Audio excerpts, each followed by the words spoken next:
and discussing how to make our world a better place. This is why we built the center.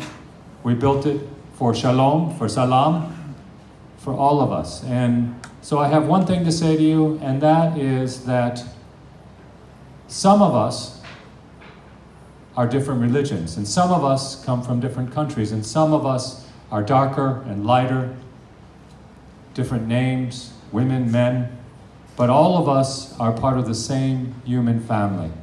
And this center is a testament to that we're all human, and that we're all on this world, on this planet together, no matter what country. Even an American like me, even wearing shorts, can send some love from America. And so I'm so happy to see that you guys have adopted this community center and made it your center. You see, this was a gift from my family to you, but it's now yours.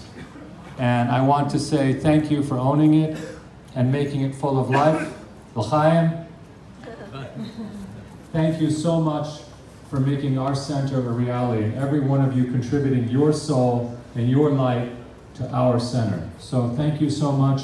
Thank you for making our visit here so pleasant, just by you being here and doing what you're doing. And may all of your community be blessed with peace and unity and togetherness. I know sometimes there's challenges in Israel, but I know that we'll overcome them. And I know that Akko, which is very near and dear to my heart, will be a part of that. So God bless Akko for everyone here.